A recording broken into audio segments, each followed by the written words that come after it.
FOJ 35. What's 35. up, Jake? What's up, Jeff? How you doing?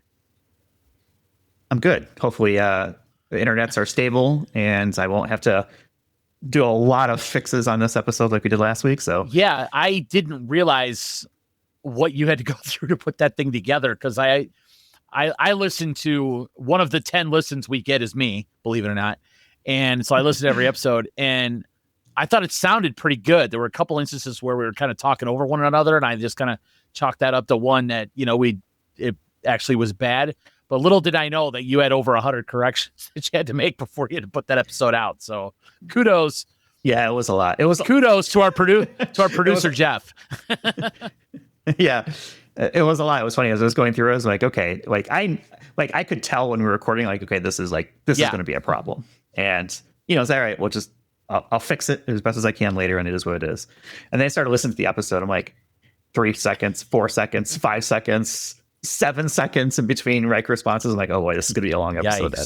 Yikes. Yeah. Well, I'm glad it worked out because it sounded good. And it's funny. I told a couple of my friends that who listen to the show that we had that problem, and they were like, "Oh, I couldn't really tell anything." I'm like, "Oh, okay, cool." It's amazing what you can do in an audio editing.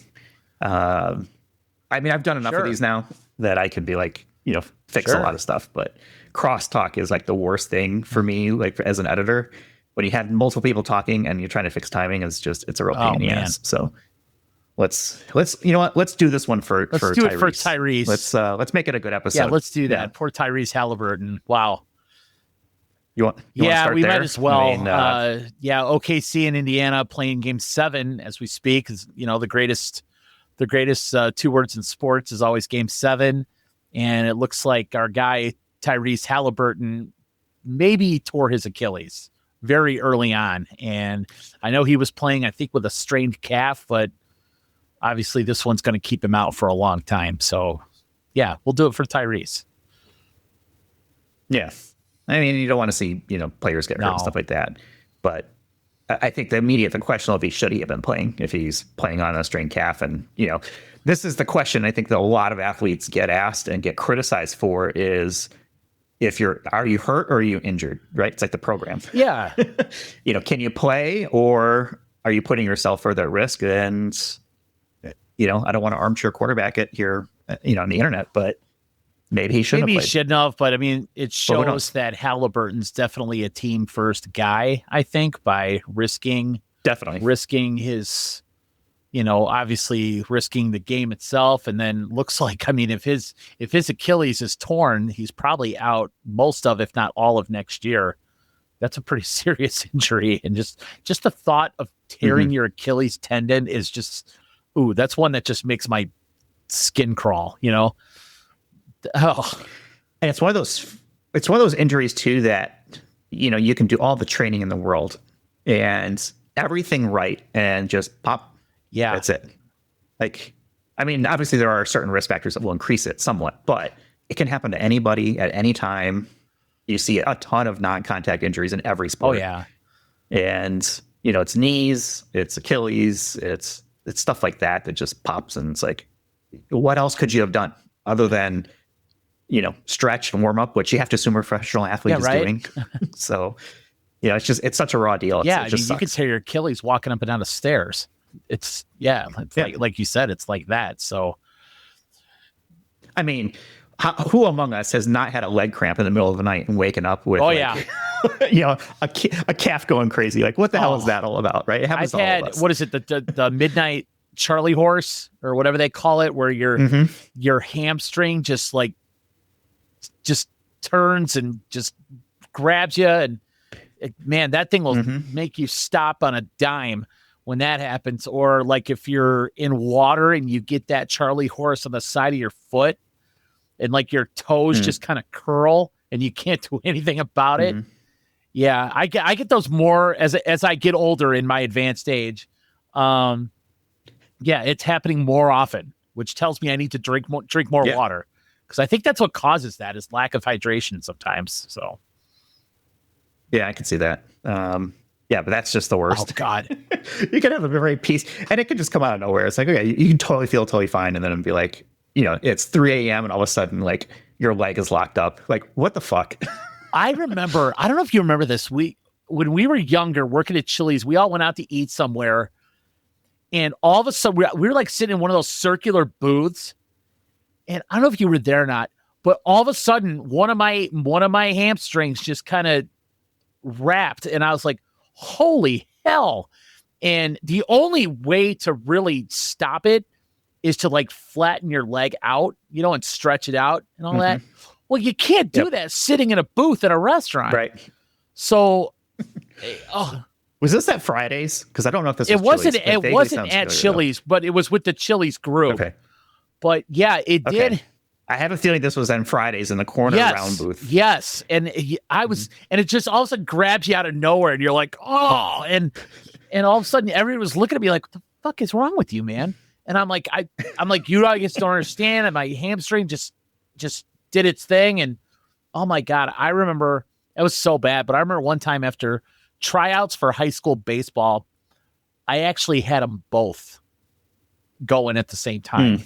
And I remember being up in my bedroom, just screaming, laying on the floor, just waiting for him to loosen up. And it's just the worst. I played soccer, basketball, did taekwondo, did flag football, never had cramps of any sort, like never. And then I stopped playing and then got like 20 years older. And then, occasionally I get the leg cramp. Yes. That's so bullshit. I'm sorry, Tyrese, that the timing is awful on that one. So hopefully your team can pick you up. I have no idea what the score is in the game. I don't have it on. I know it's halftime. It's 48-47 Pacers. Okay. Wow. So we got, another 24 minutes of basketball plus commercials plus stoppage and blah, blah, blah. But it is still anyone's game. Well, so yeah.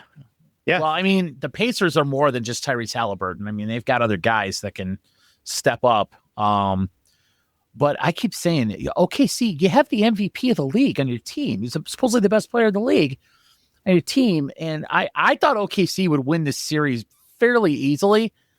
And now I guess I think I said it last week. I didn't realize that Indiana was this good. I don't think OKC is playing poorly, but Indiana's a good basketball team. No, it's just make playoffs. All you gotta do is get in. Matters. I mean, they're a good team and all that stuff, but yeah, as of right now, ESPN has Oklahoma at a 51.6% win percentage. So really, this is a 50-50 game. Yeah. Well, we'll see what happens. But big news. Yeah, if I remember, I'll keep this tab up and talk through it. Well, big news overshadowing Game 7 here is the trade of one Kevin Durant from Phoenix to Houston. And this is what I can't understand. So Durant's been in the league for 17 years. So he's been around. Yep. He gets traded for Jalen Green, who's, a very good player. Dylan Brooks, I don't know who that is. The number 10 pick in the upcoming draft and 5 second-round picks. So the equivalent of, 1, 2, 3, 5, 8 players, potentially. Durant, 17-year vet, gets traded for. I'm sorry. I can't justify paying that much for one player who's been in the league for 17 years. And I understand Durant's a Hall of Fame player, all that, but he's never led a team to a title. He's never been the number one guy on a team winning the title, ever. So I think it's a ripoff, man. That's a tough one to swallow. He's still a productive player, 6th in points average for this season, 17 years, and he's 6th in points, which is great. His rebounding, assists, field goal percentage are all kind of middling to whatever, but for a 17-year player, not bad. But 8 players, my gosh, you're mortgaging a lot of your future for that. And it sounds like he had worn out his welcome in Phoenix anyway, because I saw some interview with, I can't remember the person, I think it's NBA or ESPN something. And basically it was like, well, they wanted me gone, so they got what they got. They got what they wanted. He's talking about the fans, Phoenix fans. Okay. and wish them well. Basically, I mean, it sounded like, all right, this is what you guys wanted, so see ya. I didn't realize they were that down on him. Wow. Okay. Well, I know the guy can still shoot. Obviously, if he's sixth in the league in scoring last year, he can obviously still play a little bit. And I also, the more I think about it, though, I guess second round draft picks in the NBA don't really amount to a whole lot. I think it's kind of a shot in the dark if you get one that's actually any good. I mean, Bronny James was a second round draft pick, for Christ's sake. So, okay, he's an exception because he should not have been a draft pick at all. He should not have. But I think every year as the draft. Talk about Nepo, baby. Every year as the draft happens, I think you get out of like the top 10 or top 12 guys in the league. And then after that, it's kind of, okay, we'll see who sticks, So we'll see if any of those draft picks pan I feel out. like NBA is like that one sport where if you're not a first round pick, like it's like NFL, right? There's tons of stories of like third, fourth, fifth, sixth round picks, right? Who go on and have great careers. I feel like it's rarer the further you go out for the first round for the NBA. Yeah, for sure. And maybe that's just, me not knowing what I'm talking about, which is absolutely correct. But I feel like NBA gets it more correct as far as talent and scouting for the most part. Yeah, I would agree with that. Plus what? NBA. And I'm not talking careers cut short by injury either. Like there's plenty of those stories where like, hey, first round, second round, third round, great, right? And then their career is cut short because of injury. Like I'm not going to count that because that's sort of a thing you can't control. Part of that also might be the fact that NBA rosters are what 15, and I think they can dress 12. Does that sound about right? Mm-hmm. So they have the smallest rosters of the four major sports. So you get the better talent. You're not filling out as many players who have, you're getting really the cream of the crop. Yeah, exactly. So maybe even White Mamba, Scalabrine. Yeah. Hey, he could shoot. But I mean, right. As guys come out, not as many guys leave the league every year. So it's not like there's a lot of jobs available every year. I mean, some rosters don't change at all. Or some rosters. Yeah, some players stick around for 17 years and get traded for players. So I think probably the NBA might be the most difficult league to break into because the other thing, well, I guess there's the G League, but that's really it. NFL rosters have 53 guys, and then you got a practice squad that I think could take up to 15. And then plus you have a number of injuries that pull people in and out. NHL, I think you can dress 20. I think it's 8. Sorry. I think it's 20. But I think most teams carry 22, 23 guys, but they got minor leagues all over the place. Baseball, same thing. 26 guys, but you have minor leagues everywhere. So I think NBA, the talent pool is probably the smallest. So it's the richest because there's so fewer, I guess there's so fewer spots exactly. to fill, right, for each team. So, but hey, we'll see if any of those picks pan out. But good luck to Durant in Houston. I think it's funny how at one point Durant, Russell Westbrook, and James Harden all played in OKC together, and then and that was such a killer I know, team. And then they kind of left one. How did that team not pull it out? They left one by one, and now at some point in their careers after OKC, they all played for Houston, but at different times. Which is interesting. So,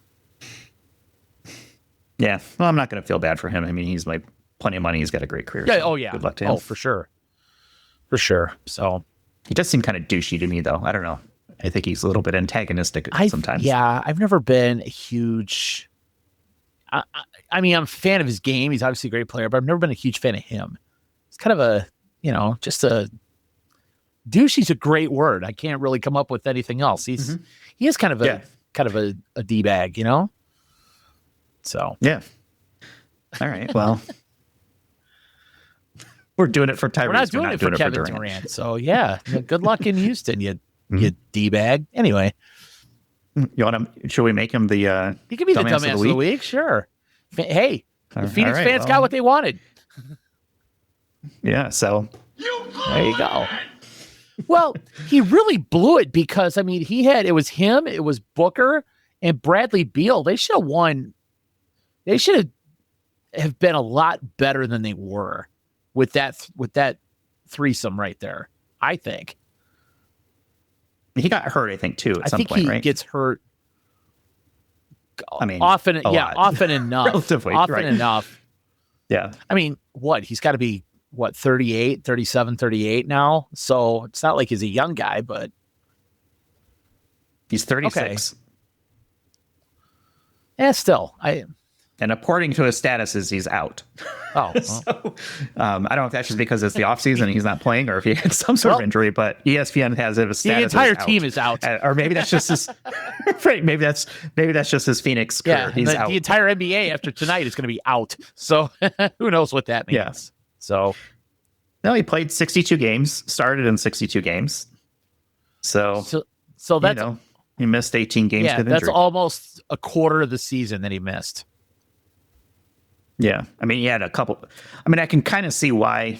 I mean, he's playing 36, 37 minutes a game, but when he first got to Phoenix, he only played 8 games. I think that's the year he got injured right away and missed basically the entire season. How long? And I think there was also the pandemic, I think. Yeah. How long was he there? Yeah. In Phoenix? So he looks like he played 3 seasons in Phoenix. Okay, because he's played at Oklahoma City. I know he's played in Golden State. Brooklyn. But where did he start his career? Where he played all 80 games, averaged 34 minutes, 20 points. It wasn't in OKC, was it? I don't think it. No. Nope. It wasn't. I know it wasn't Brooklyn. Obviously, it wasn't Golden State. Obviously, it's not Phoenix. Obviously, it's not Houston. I honestly don't know. I know he went to Texas for school. He did. But I don't know who drafted him. He was the second pick by the Seattle Supersonics. Really? Oh, didn't they turn into OKC though? Oh, yeah, they moved. Well, duh. It was a trick question. All right. But that's fair. As a rookie, all 8 games. And look, he's been a solid player for a long time. His production has gone down, but you expect that as you get older. But 8 players, my gosh, that's just insanity. I will say he was an awesome player for 2024 Team USA when they won a gold medal. He was really good as a 35-year-old Olympian. So him and Steph Curry and LeBron were the old men of that team. So I feel like international basketball is more of a technical game than pure athleticism. Sure, there's still athleticism. I'm not saying that there's not. What I'm saying is I think it's a more technical game, meaning fundamentals, plays, shooting. I would agree with that. All that kind of stuff. And I think he's a great technical player. He's not the flashiest guy. No, I think the international part of the game has kind of forced USA to transition to that because, back when like Jordan and those guys were playing in the Olympics, even Kobe Bryant, that was total fast break, slam dunk, alley-oop. The rest of the world has caught up from the athleticism that the US had for so long. The rest of the world has caused Team USA to learn how to play defense and all that stuff. So, plus the rise of a 3-pointer means you don't necessarily need to have, the biggest, baddest people down low blocking shots. And now you're shooting it from, beyond the 3-point arc, and that's the great equalizer. I mean, look at, what's her name? The WNBA player. Caitlin Clark. What's her name? Yeah, Caitlin Clark. I mean, she's pulling up, like Steph Curry hitting threes back to back. Her range is like half court in, which is nuts. Yeah. Yeah, there's a big debate. Well, not a big debate, but there's another player in the WNBA. She plays here in Chicago. Her name's Angel Reese. And she's trying to think that she's on Caitlin Clark's level as far as popularity and all that. I would agree with that. I mean, Angel Reese, what she does is rebound. She knows how to rebound, but the joke is half of her rebounds are from her own missed shots. Are her own missed shots. I was going to say the same thing. I know very little about her, but I did see a clip of her getting 5 rebounds in the span of 10 seconds, and all 4 were her own missed shots. There was the joke the other night, she was 100% from the field, right? Didn't miss a shot. It's only because she took one shot, one 3-pointer, made it, and made all 6 of her free throws. So she only had 9 points. And in that same game, she only had 2 rebounds. So, yeah, she's definitely not on Caitlin Clark's level. I don't follow the WNBA, so sorry. But I do. I mean, it is interesting to see the Caitlin Clark story, because I did see articles about, I think it was this week, about attendance, because I think Caitlin Clark missed a couple games. She was out for 2 weeks. She got injured. It was out for 2 weeks. And attendance was way down, not just for her team, but every team that she was playing against, or her team played against. Attendance was way down. People, look, like her or hate her, doesn't matter. She's a great player, but people come out to see her. They do not come out to see Angel Reese. I just think it's funny that I just said, she was injured just after I got finished telling you, I don't follow the NBA. I don't really care, blah, blah, blah. But I know she was injured. Well, I know she was out. That's for the thing, 2 though. weeks. It's like a player like that. But a player like that is, you don't have to follow the WNBA. That news rises. It's the same way I don't follow baseball, but I know Shohei Ohtani pitched last week. I don't know what he did, but he actually, you get these transcendent players who appeal to more than just the base. Yeah, he also pitched today. So we'll go over that in a second. And Dodgers won. Okay. No, I gotta be honest with you. I am, because, well, 1, my account went to 0 and I refuse to fund it anymore. But 2, it's just too inconsistent. And in the long run, the way the math would work, it's a loser's game. And I would say that to almost any gambler, unless, a lot of it's luck. There's some people that make a living at it and things like that, but I don't know enough to, make it work for me consistently. So I have given up after roughly 75 games. My bankroll went to 0. And you ended at 0. So I still think there is something to this, but it's one of those things that you've got to dump a lot of money into. I would agree.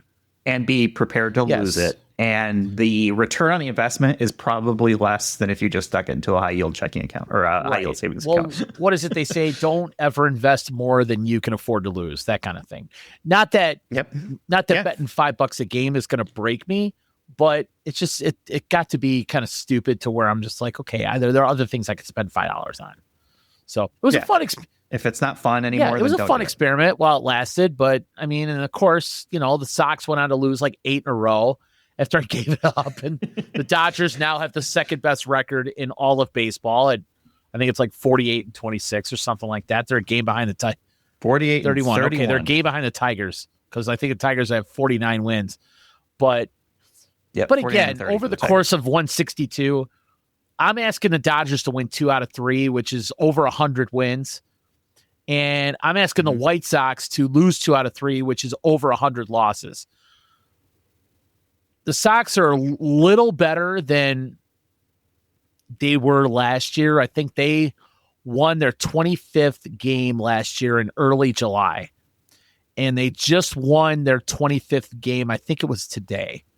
So they're what, 2 a week or 2 ahead of schedule? Yeah, exactly. So I don't know if they're going to get to that, lose 2 out of 3 over the course of the entire season. We'll see.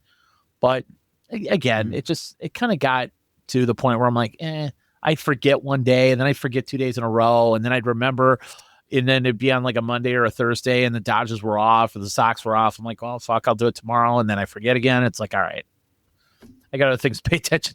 So, if I was running a sports book and I had an app, I would have a way to set this on autopilot. Yeah.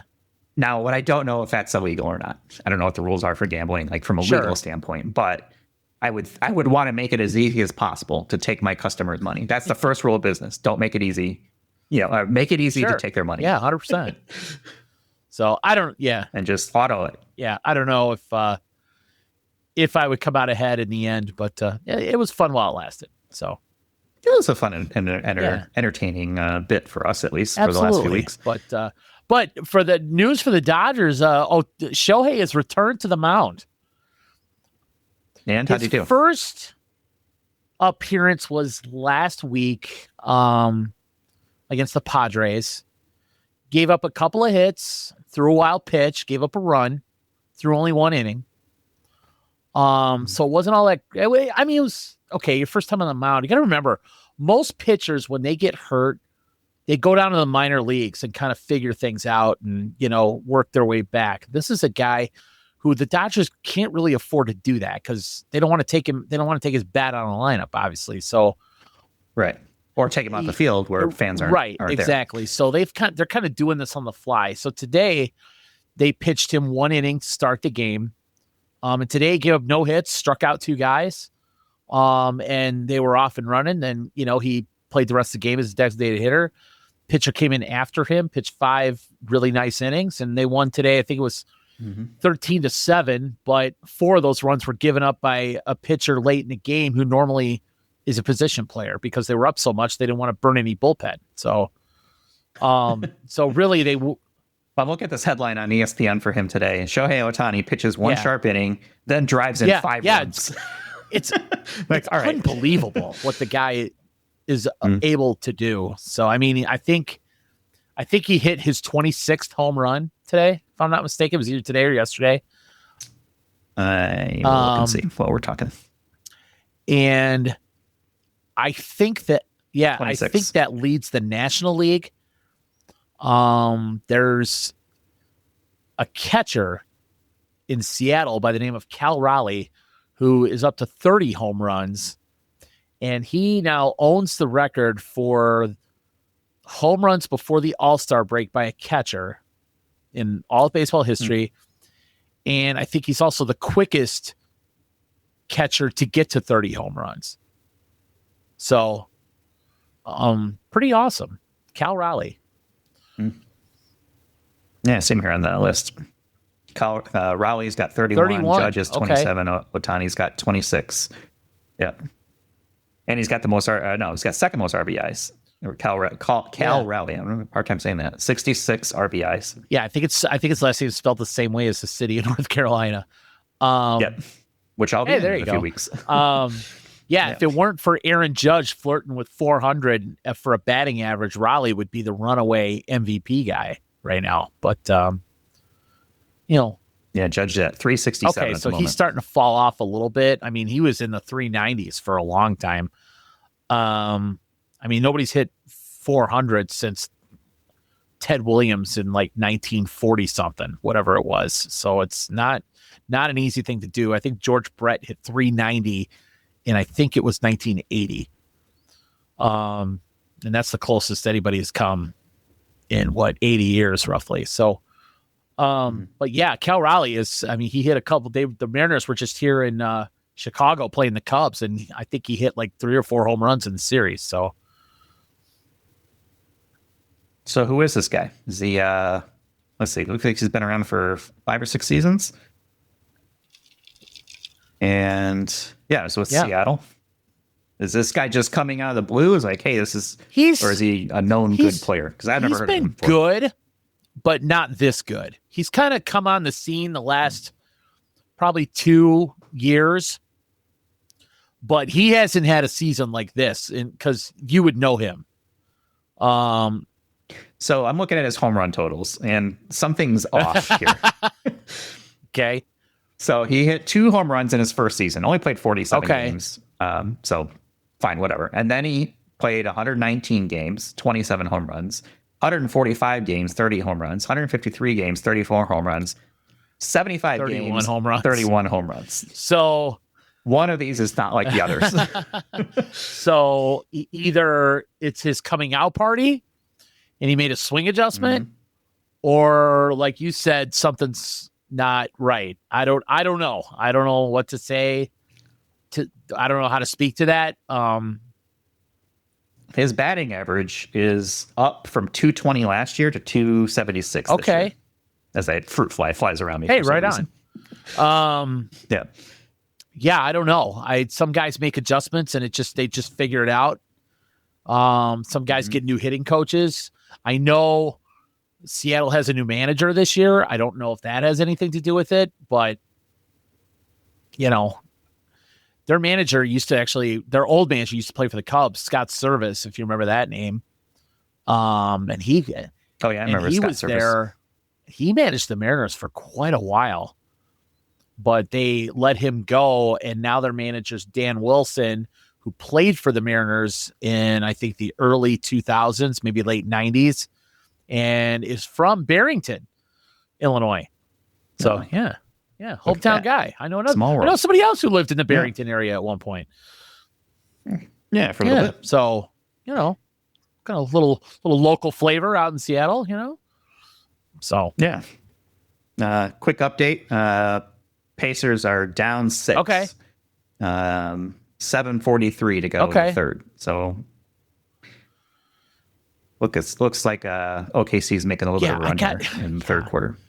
If Indiana goes into Oklahoma City, beats, and Haliburton gets hurt in the first quarter and Indiana still beats them, I think that's one of the biggest upsets in NBA history. Or one of the biggest choke jobs by a home team in the NBA Finals in NBA history. So we'll see. We'll see what happens. But right now, we've gone from, remember when I said it was 51% win chance? Oklahoma is now 82.6%. Wow, with only a 6-point lead? Dang. Yep. Actually, it's now 9-point lead, it looks like. Wow. Oh, now it's 9? Okay. Yeah. So, all right. Yeah.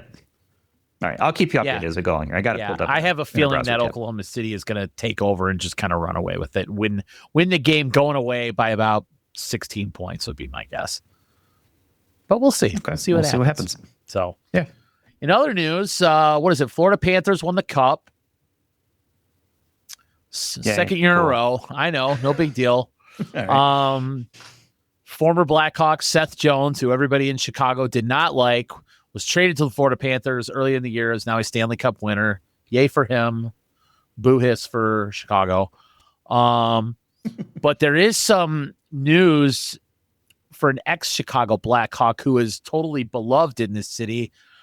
Has not played in the NHL, I think, since 2023, the 22-23 season. Mm-hmm. Jonathan Toews, does that name ring a bell? Oh, hell yeah. So Jonathan Toews signed a 1-year deal with Winnipeg to play next year. Now, was he injured or just didn't get picked up? What? Needed a break? It's kind of weird. He's not a young player. No, he's older, obviously, but it's kind of mysterious that they were saying that he had some issues with like long-term COVID, possibly. There was some it's just like stuff going on with him, like he just wasn't feeling right, you know, his balance was off, just everything was totally off. So the guy did a whole bunch of like weird stuff, like went to weird, like he almost did some Aaron Rodgers type stuff without talking about it and being a freak show like Aaron Rodgers, if you know what I mean. Well, I don't know what he's talking about. I mean, COVID's not real. Yeah, right. But took 2 years off, and now he's going to play for Winnipeg, which is where he's from. They're paying him $2 million, but he has the potential to make an additional $5 million in bonuses. So a heavily incentive-laden listen contract, to this. I'm not sure if he's going to be good or not. Yeah, we're going to take a chance, right? So listen to this structure, this bonus structure he gets. So he gets $2 million as a salary, but if he plays 20 games, he gets an extra $550,000. So 30 games, then 40 games, then 50 games, and then 60 games. He gets an additional $550,000 for each of those 10 games incrementally that he plays, right? And then on top of that, if they make the playoffs and he plays at least 50 games, he gets another $500,000. And then if they win one round in the playoffs, he gets another $250,000. And then round 2, he gets another $250,000. Round 3, he gets another $250,000. And he only has to play half the games in each round to get that. And then if Winnipeg Jets win the Stanley Cup and Toews plays 50% of the games, he gets an extra $1 million for all that. Must be nice to just show up at your job and get incentives just for being there. Now, is there a difference between games played versus dressed for a game? Like, does he actually have to enter the game? Well, I think everybody in hockey, unless you're the backup goalie, if you dress, you play. Because you rotate 4 lines. I think you dress, 12 forwards, because you got 3 in each line. So they roll 4 lines every game. And then 3 different sets of defensemen. So that's 6 defensemen and then the goalie. So 19 of the 20 rotate in and out. I guess the goalie would stay. And then you have a backup goalie. So there's your 20. But but this isn't a situation where it's like he would just sit on the bench. He has to be in the game. And it doesn't matter how much he plays in a game. It's just that if he takes one shift, that counts as game play. I mean, like, some teams' 4th lines play out of the 60 minutes in a game. The 4th line plays like 8 or 10, you know? Yeah, because they're 4th line. Right. That's why. That's why. So it kind of just depends. But yeah, if he basically dresses, then that counts as a game's played. So. Okay. Well, good. I like Taze. Hopefully, whatever his health situation is, allows him to make a shitload of money. Good I did too. He was really good for Chicago. I mean, he became the youngest captain in, I think, in not only Blackhawks history, but he was the youngest captain in the NHL for a little while and was captain here for a long time. And I thought he was a darn good one. Obviously, the one scar on his career, and maybe this may have had something to do with it too, is the whole sexual harassment scandal that they had. He was the captain when all that happened. So I can say that. Did he know? What did he know? What did he know? When did he know it? Yeah. And maybe he was kind of emotionally scarred from that or whatever and walked away from the game until that blew over and now he's back. So I don't know if that has anything to do with it. There's nothing documented that says it does, but it's a possibility. Yeah. I don't know. I guess I totally forgot about that. Well, there you go. See, a lot of people. Yeah, maybe I shouldn't have, but I guess sure. I did. No, a lot of people have. It's not really talked about anymore. I mean, and now you got it's out of the news cycle. Yeah, now you got Joel Quenneville coaching again in Anaheim next year, and now Taves is back in the league. Kane never left, but and I think so. They went in the penalty box for a little bit, and now we're back.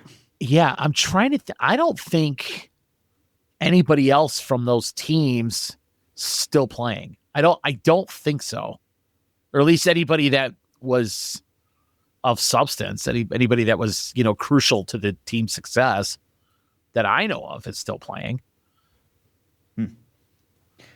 You want a Blackhawks fun fact? Always for me and my family. Always is our dog Duncan is named after Duncan Keith because we said we were going to adopt this dog, and whoever wins the defensive player trophy, the Norris Trophy, nice.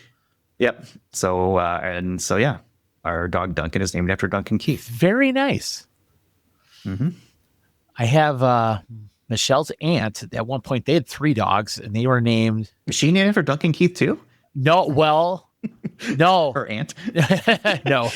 Their dogs were Kane, Taser, and Quinny for Quenneville. So it's kind of like naming your. Kane was in the running too, but we wanted. I think somehow we ended up on. No, Duncan's a great dog name. Absolutely, that's. Plus, you need a dog name or any animal name that has more than one syllable. Yeah. Because then it's easier for them to recognize, and it doesn't get mixed up with other stuff like that. I did not know that was a thing, but okay, cool. I don't know how much of a thing it is, but it is something that I was like, okay, I read that somewhere. Like names with multiple syllables are easier for dogs to recognize because it's more unique. We are here to educate. I love that. We are. Yeah. So do that whole, NPC, the more you know, star, going across the screen, or the G.I. Joe knowing is half the battle. Dun, dun, dun, dun. Yeah, very nice. I'm not good at sound effects, but I'll bet in your sound effects machine you might be able to find the more you know. I'm sure I could. Who knows? It might even be trademarked. I don't know. It could be. Yeah, sure that's funny. Yeah. So my favorite sound effect of all time is Pac-Man dying in the original Pac-Man. Wink, wink. Yes, I love it. Yeah. I even haul it out at work sometimes. In my district meeting, I'll have it ready to go on YouTube. And if somebody says something, I'll just hit it. And it usually, 9 times out of 10, it gets a really good laugh. So, unless you're talking numbers, yeah. Well, sometimes, kind of to break the you need a little humor to kind of get through the bad sometimes. Right, yeah. But again, as we talked about a couple weeks ago, I sometimes I just can't help myself with the sarcasm and the comedy, and to break the norm and break the ice, break the whatever's going on. I cannot help myself. It's this thing of dead air. Yes, is very uncomfortable. Yes, and there's a lot of radio and TV where you can't have dead air, especially if you're on talk radio. That's there always has to be something going on. And I find it so incredibly refreshing when I have you let people sit and stew and marinate and whatever just happened. And, the first one to talk is the first one to kind of break it open. But yeah, it's interesting. Well, it's funny. We talk about at least in sales, you actually do more listening than you do talking. Or you're supposed to. If you're doing it right. Yeah. But we go over this thing, and I kind of coined this phrase. I call it the power of the pause, where when you're selling something and somebody tells you something and you give it a second, you almost mentally you count to 2 or 3, because you make the person you're talking to feel like that they said something really profound or really impactful. And you got to give it a second to react to it, right? Even if you want to spit something out right away, you almost have to force yourself to just kind of take a step back and give it a second to, like you said, marinate a little bit and then say what you're going to say. And it's something that I honestly sometimes struggle with, because somebody will say something to me and I am so anxious to either give a rebuttal or my answer, or I've got it in my head what I'm going to say, no matter what it is that you say. And it's something that I'm consciously aware of and trying to work on. But for me, the power of the pause has become a real weapon in my arsenal for sales, if you will, because it's really helped me. Oh, it is. It's a great one. And look, this is turning into a very educational episode, so hope people are taking notes. But yeah, I mean, look, it's natural when you're having a conversation where it's, when is it my turn to talk? And you've got your next thought lined up and you're not even paying attention to what's going on in the conversation. You're just, okay, here's my next thing. And it's a very difficult skill for a lot of people to be what they call an active listener. And you have to be on your toes, and you have to be, reasonably sharp to be able to sit there and listen and then react in a way that's constructive to the conversation or whatever is trying to get done. Because so many people just okay, what's my next topic? What's my next topic? What's my next topic? And in this case, it's, be in the moment, basically. Okay, so that's interesting. What do you mean by that? Or stuff like that. That's something we learn on the consulting side too, is, you spend most of your time listening. You might ask questions, but you're asking questions because you want the other person to talk.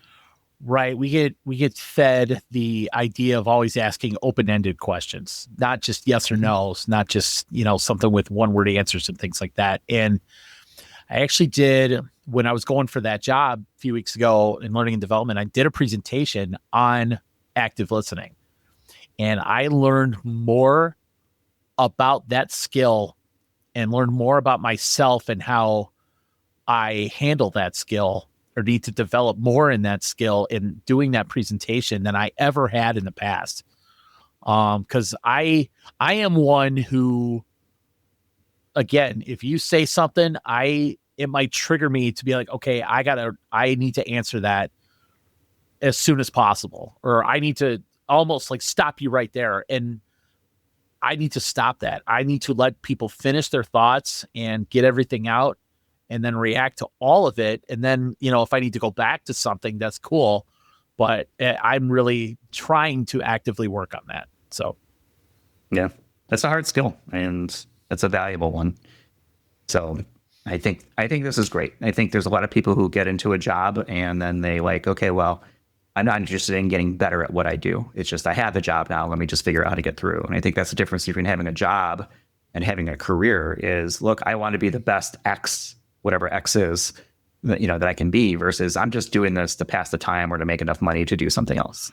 Right. I don't want to be just a pencil pusher or just, Right. and actually want to be good at what I do. How do I get better? And sometimes it's not product knowledge. Sometimes it's, we call this a lot soft skills in our business. And it's, speaking, it's presenting, it's listening, it's writing, it's all the stuff that goes around the actual knowledge of what you're supposed to know. And there's a lot of weakness out there.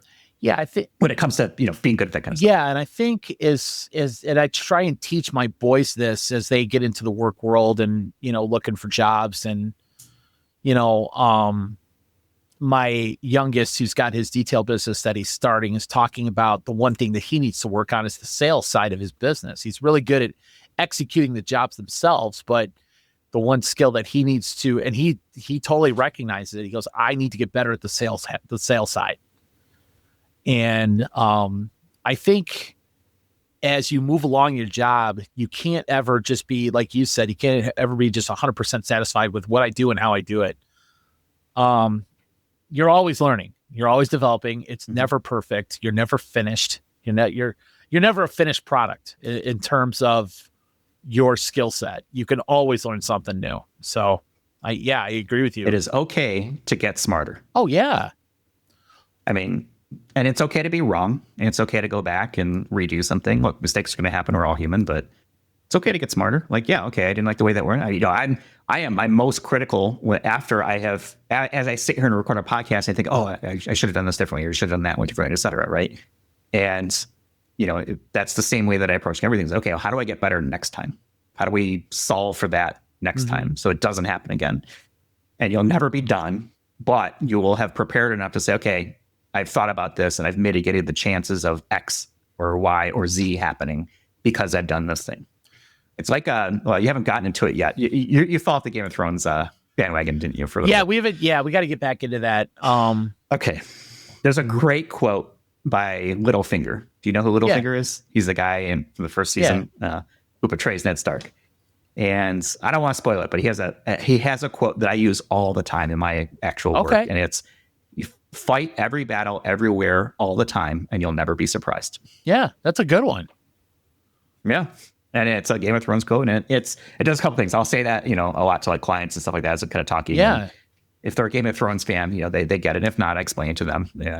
But it's profound advice. No, that's a really good one. And it's like when we're talking with the kids about baseball, it's practice. My biggest thing, the scenarios. My biggest thing with them is always try and never be afraid to fail. You're going to fail a lot in life. Your whole life is adversity and how you overcome it. Your whole life. You kids are failures. Yeah. Your whole life is just challenge after challenge after challenge. And if you meet it, great. You move on to the next one. If you don't meet it, then you figure out how you're going to meet it next time. That kind of thing. And getting kids to understand that is so hard. Nothing's going to be handed to you ever, and God, one of our coaches even said this today. He's like, if you don't produce, if you don't learn how to be tough and accept and, work to not accept defeat as easy and how to overcome it, you're just going to get run over. You're going to get chewed up and spit out, man. And it's hard. So, like you said, never be afraid to learn and never, what was it? Don't be afraid to get smarter. I like that. I'm going to use that. Everyone can do it. It's not hard. If you're curious about something, Google it. There's never been a better time to learn than there is right now. Oh, God. Literally, the world knowledge is on your phone. Type it into a browser, use anything, YouTube videos. Like, there's no excuse not to educate yourself. Well, we've talked about how awesome YouTube is. And now, we've got ChatGPT and the other AI, all the different AI services. This AI stuff just amazes me more and more almost every day. And I was like talking about ChatGPT with one of my kids, and he literally said ChatGPT got me through college. Yeah, sounds about right. And at first I was like, it's kind of cheating, but it's not. It's well, it is. I'm torn on this. I am too, because it kind of is. But if this is how what the world's running on these days, then why wouldn't you use it? You know, it is a tool. Yeah. Now, here's the problem with it. And there's some studies that actually came out, I think it was earlier this week. And what's today? Today's June 22nd as we record this. That talked about people who rely on AI are showing demonstrably less critical thinking and knowledge of subjects. They're just taking it as, okay, well, AI told me to do this, and that's right. I could see that. And this is the danger of AI today, is it still hallucinates quite a bit, and hallucinates a very friendly way to say it doesn't know what the hell it's talking about, and it's making shit up because it's gone too far down the rabbit hole. And so there's times when I'll look at something, and I use AI a lot. I use it almost every day for my job, and it spits out incorrect things. No, that's not right. Okay.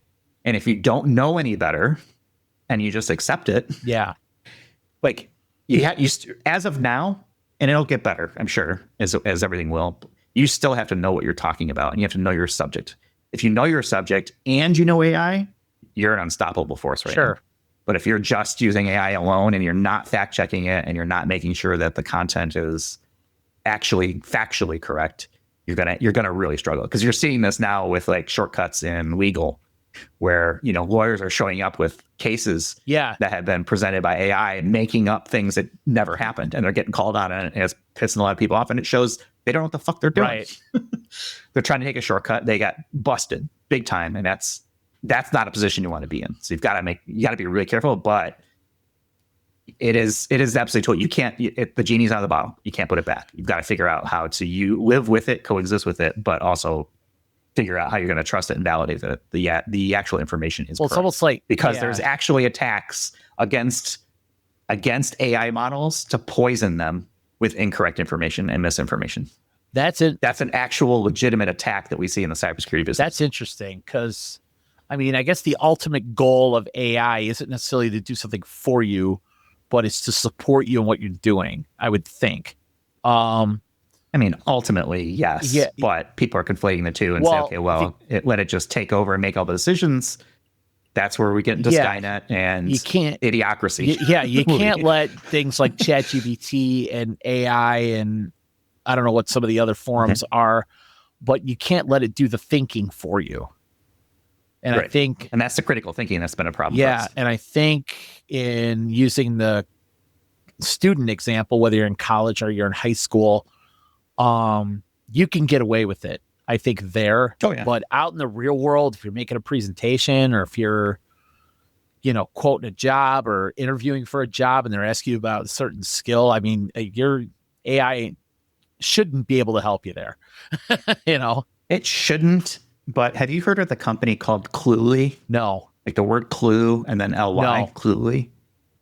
So they got a lot of notoriety, at least in the AI world. I want to say several months back. Their basic pitch is their tagline is cheat on everything. And this is their thing. So basically the way it works is you've got this AI that's running on your computer, and it's watching and listening to everything that's happening. And it's undetectable, theoretically, to anyone else. So let's say you're on a Zoom call or a Teams call or a Google Meet call or any other web conferencing, right?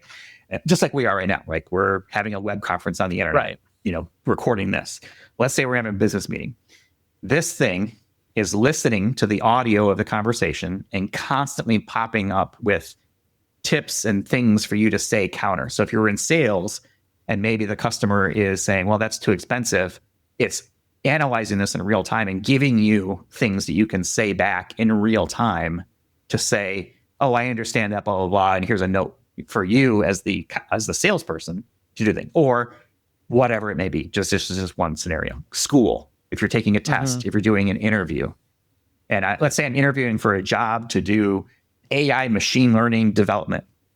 I'm not a developer, not a coder, but theoretically, if I knew just enough, I could have this thing running on a computer while you and I are talking, and I could see the answers to the questions that the interviewer might be giving me, and I can read them off or make them my own. So if I'm in a sales setting, like, okay, like I work for a food distributor, okay, and I'm in a sales setting, I'm trying to get you to buy like my hamburgers versus another distributors for whatever reason. So it could sit there, and as the customer's telling me why they're not going to buy something, giving me an objection, in the sales world, it's telling me on the side, based on what that customer is telling me, what to come back to them with.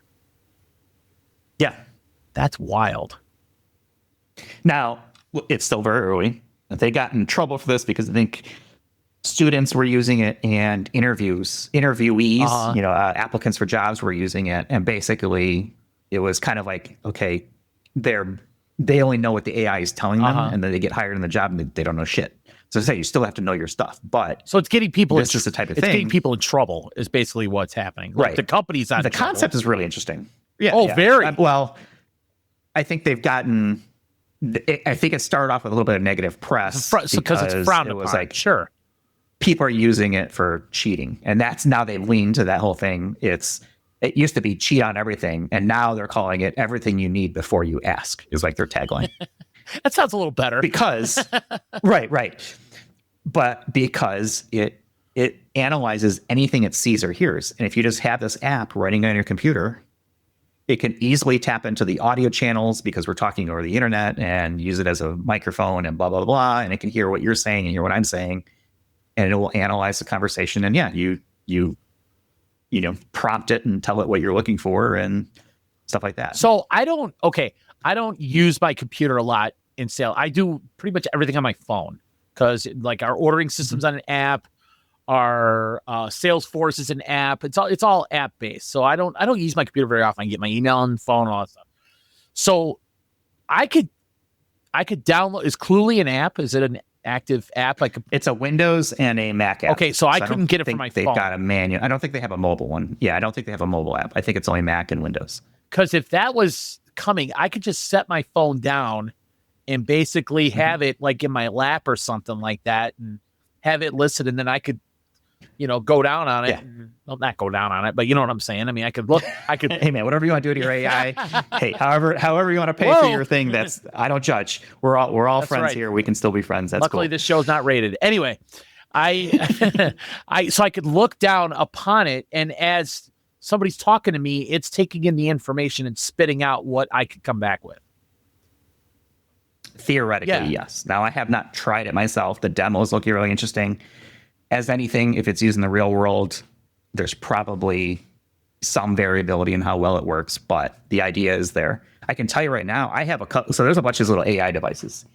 And I know people who are listening can't see this, but this little pin thing here, as I'm holding up to the camera, you can see, is an AI recorder. Okay. So I had this little thing, and I have it turned on right now. So it is recording our conversation. And what it's doing is recording what I'm saying. It won't hear you because I have headphones, but it will transcribe my entire conversation with me and whoever it hears, and turns into, and for me, I then have it plugged into a service that then does notes for me. So for me, as I'm talking with clients, instead of me busy writing down notes and typing and blah, blah, blah, blah, I'm actually in the conversation, and I could be sitting there with this thing just recording, and then use AI later to take the transcript of the meeting and turn it into and just notes basically paraphrase it for you. Yeah. Wow. Or give me an outline, or at that point, it's just data. It's text. It's a text transcript of a conversation. Okay. Use AI to infer the meaning, if there are takeaways, if there's, whatever it may be, right? If there's notes, all that stuff comes out, and it works really, really well. That is wild. I mean, think about what we're talking about here. That is just nuts. Yeah. And then you can do that with your phone. Like, they have apps now for it. Like Crisp is one, KRISP. Now, this is a really interesting company. So they started off as noise canceling, or noise reduction, I should say, for voice communications.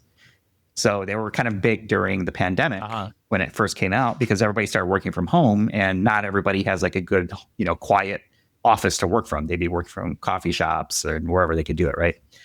And so basically the way this app works is it creates a virtual microphone on your computer, and you talk into your physical microphone or whatever, but you set your audio to run through that virtual microphone as like a route, and it would clean up your audio of all the background noise. Okay. And so you wouldn't hear dogs barking, cars going by, coffee, right? All that stuff. Filter all that out. Or a coffee shop. Filters all that stuff, just focus on the voice. Now, it sounds a little bit robotic, but if you're on a web conference call, who cares? Because everybody sounds robotic for the most part. Sure. So, very cool. I've been using it for years at this point, and it works really well. They've now pivoted slightly, not pivoted, but they've added on to this the ability to record all those conversations that are running through its microphone. So you set your app up as like your speaker and as your microphone, and it transcribes everything that it hears and does the same thing as this little device I showed you. But it's on your computer and running. And now they have an app that does the same thing. Okay. Now, here's the really interesting part that I'm not sure yet how I feel about. Okay. They have a new, and I say new within the last, I want to say 2 to 3 months, a new feature that will take an Indian accent and turn it into a English accent or American accent, I guess, probably the best way to put it. So if I'm a call center in India, where historically rates have been cheaper, I can tell you it's not true anymore. It's almost as expensive now as the US. Sure. But a lot of people struggle with accents, especially Indian accents when they're doing tech support or call center stuff, right, for other parts of the world. But Americans specifically tend to have trouble with accents. Hence my struggle with Game of Thrones needing subtitles. So yes. Right. So yes. So the way this works is you have somebody in India on the other side with a thick Indian accent speaking English. This software somehow translates that and fixes it so that the person sounds like more of a native English speaker than what they're actually putting into the microphone. Okay, why would you be on the fence about that? So I think it's a really interesting and fascinating technology. Okay. I also think it obfuscates and hides where is this person calling from. Okay. And some people are sensitive to other countries. Insulting to the speaker, maybe a little bit? It could be insulting for the speaker. Slight racism, whatever you want to call it. Yeah, no, sure. From a security standpoint, it also makes it a lot easier for me to fool people and say, well, this is not really, so-and-so. I have more of an easier to understand accent. So, I'm torn on it only because I think it's a really interesting, and look, India is not the only country in the world that has accents. I'm sure this starts to roll out to other countries at some point with other accents, right? Spanish, Portuguese, French, German, right? We're getting to the point where we're at the Star Trek level where we have these universal translators and nobody actually sounds what they sound like. They just sound like a computer voice translating what they're saying. Okay. Now this one just happens to do it this way. Okay. I think I see what you're getting at. So we tend to, which I think is great. Can you imagine how much better off if we could all understand each other? Yeah. And language barriers weren't now a problem. I kind of understand your apprehension just a little bit because I think we tend to be a little more trustworthy. Like you have that blind trust with somebody who speaks your language and speaks it the same way you do versus somebody else. And if you're, if you're, say you were trying to, you call on the phone, you're trying to scam somebody, there's, especially, if you're preying on the elderly or something like that, you could use something like that. And it's a big business. Oh, for sure. For sure. So AI has absolutely blown the doors off of that. That used to be, we all used to joke about the Nigerian prince trying to get money into the US, right? And it was just poorly written email. Now that barrier is gone. Yeah. You can have an email, write an email that is, or have an AI write an email that is, or message anything that is legit to the naked eye to anybody who's, I'll tell you what, I have a hard time nowadays with the internet, and especially with all the stuff that's going on in the world, knowing what's real and what's not. And because this AI is so damn good at making things look real, that you have to stop and think a lot as to, wait, is that real? Is that not? All this kind of stuff. So and we're seeing a lot of it. Yeah. Even in the politicals, look, I don't like Trump, and I'm probably made that clear at this point, but he uses a lot of AI in his stuff. Now, a lot of it's stupid, him and muscles, right? Sure. Or stupid shit like that. But and he's not the only one, right? It's happening on both sides. So I don't pick on Yeah, just yeah, him. yeah. But that's like a perfect example of like how easy it is now. Can you imagine? That used to be hours of Photoshop work, which is kind of a specialized skill. Now it's an app on your phone. Yeah, that does it in like 2 seconds. Exactly. You tell them what you want. It's become so much easier to do it. Yeah, exactly. And they do it, and they have it for video now. Like, I don't know if you've seen this thing from Google called VEO3. No. VEO and then number 3. It's basically an AI movie generation model that you type in a scenario, and it will create an 8-second video that looks fucking great. I mean, relatively realistic people, voices, animals, and it's going to be really interesting for like creative people who, maybe aren't cinematographers or aren't really good video editors. You dream it up and it will come up with it. Well, I got to tell you, when we got together, when you were here in Chicago last time, when you told me that you created a totally AI-based podcast episode, and it was all together AI, and then you were able to duplicate my voice in your hotel room just on your computer, and we could have done it at some point. I was just blown away. Now, granted, I don't have nearly as much exposure to this stuff as you do, because the job you do versus the job I do, but it is just crazy to me. I mean, it's moving so fast. We're closer to the Jetsons than I ever thought we would be. You know what I'm saying? I wish we were. I'm still waiting for flying cars and Rosie the Robot. I know, but right now I've got a piece of shit Roomba that's constantly trying to dry hump my air conditioner and stuck on it every other night that it tries to clean. But yeah, maybe someday. Yeah, I know our Roomba does that too. Trust me. I think Michelle at one point, because she loves the Roomba and loves the whole idea of it, and it's great. The idea is fantastic. It's great. I mean, yeah, we still got to sweep the floor every once in a while, but she runs that thing every single day. And I think at one point we had 3 of them, just because one would. Yeah, we've got a couple. Yeah, I mean, and I'm sure it's great with dogs and all that stuff. Oh yeah, yeah. So, but the idea that you can actually program that thing where you want it to go versus where it just randomly goes or whatever, and it's so funny because sometimes I'll catch it just going back and forth in the room. I'm like, it's like it's cutting the grass. How does it know that? Yeah, and then now I know that's when you know you've got a good one. Yeah, that does what it's supposed to do. And now I know that you can have a Roomba-like thing that actually cuts your grass. They make those. Cut your grass. There's also mopping ones that will do like, mop your floor and vacuum and. Wild. Yeah, it's crazy how much like that's a really interesting space too, because you think about like when they first came out, they were kind of dumb, right? It was kind of like a disc with like just a sensor on the front that would smash into it and it'd be like, all right, I hit a wall, let me just pick another direction and go. Right. Exactly. And now they start adding lasers and all kinds of stuff. And now it's actually mapping. And so like the ones that I have are by iRobot. And so we have I have a map for the upper floor and a map for the lower floor where my office is.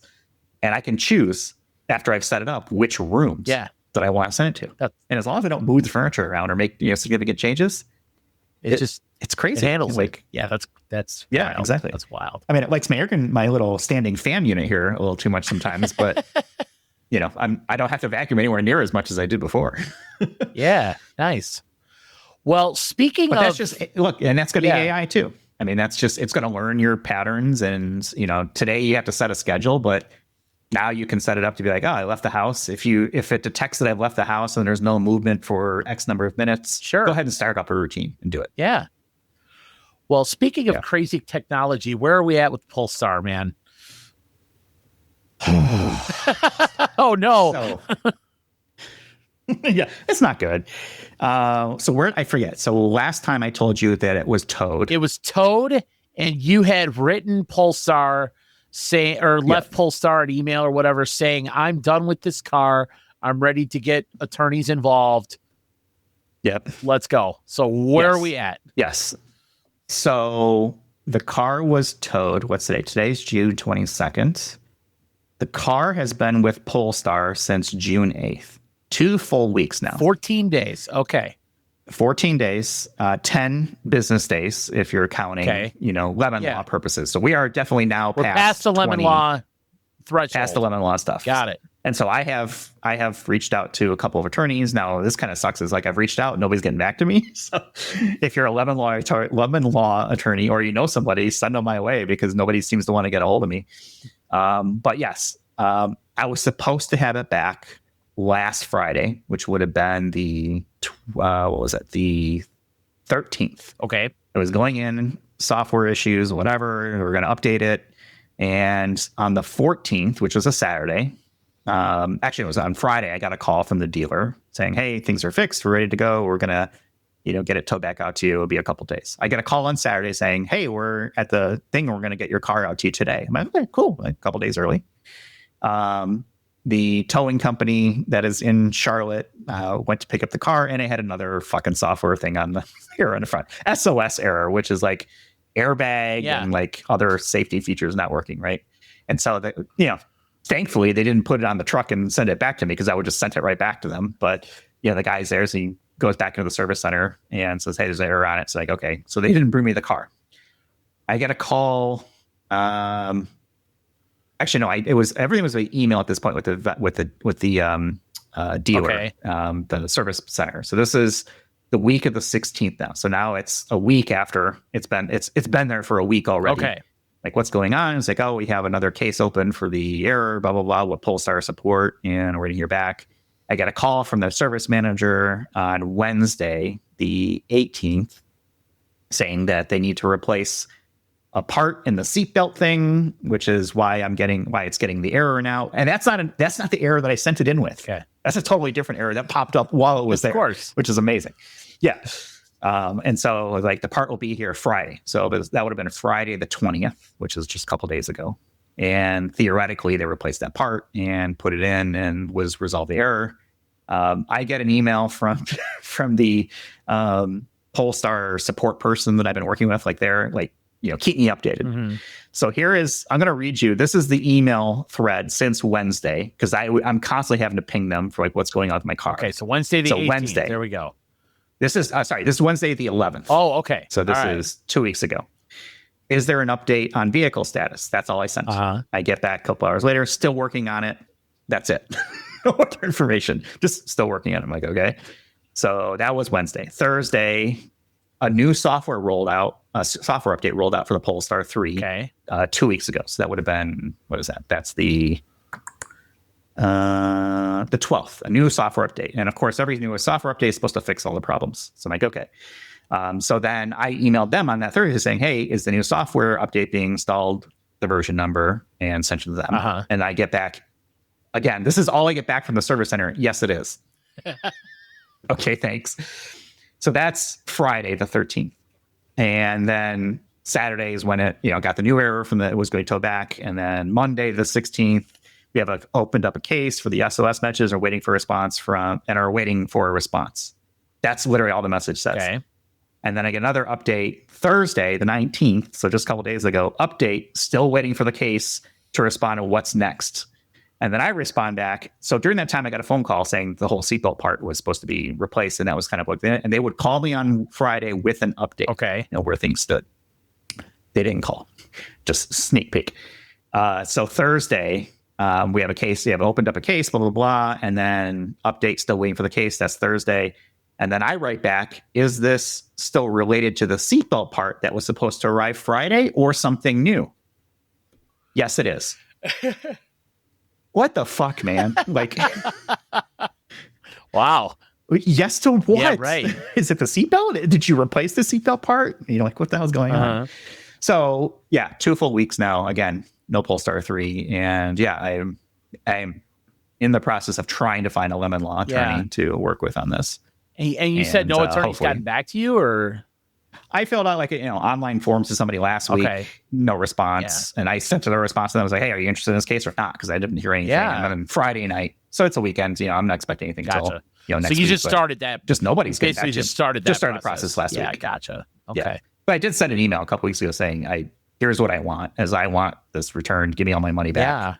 Yeah. And under these conditions. And I sent the whole outline. So they've been formally notified, at least via email. But I want to get an attorney involved just to put some pressure on it. And actually, I would love to see if there's other people who want to join me in like a class action. Sure. because this is bullshit. And there are a lot of people who have a lot of problems with this vehicle. Wow. Well, so that's the Polestar update. Look, first world problem. I get it. My poor luxury EV sport vehicle is in the shop again, and I'm paying a lot of money for a car that I don't have. Yeah. And, whatever. I'm sure things will work out and we'll get it figured out, whatever it may be. So my wife asked me tonight, hey, what are you going to do for a car? Like, what would you get instead? Like, what do you want them to do? I was like, well, I want them to take, she asked me, would you want them to take the car back? I'm like, yeah. I'm like, I'm done with it. Yeah, I remember we talked about that. Yeah. She's like, so what would you get instead? Okay. And I was like, well, I don't really know. I mean, there's a couple options that are out there. And I was like, you know what? I'll ask Jay. Like, what car, like what? And then we started talking about other things. And it was like, well, here's a couple different options that are out there. And then one of the options that she kind of jokingly says, like, well, maybe I might do that, was like, anybody that knows you would be like, that is not the car for Jeff. Like, that is the opposite of what he would do. Okay. And so I'm curious, you having known me for decades at this point, what kind of car do you think I would get?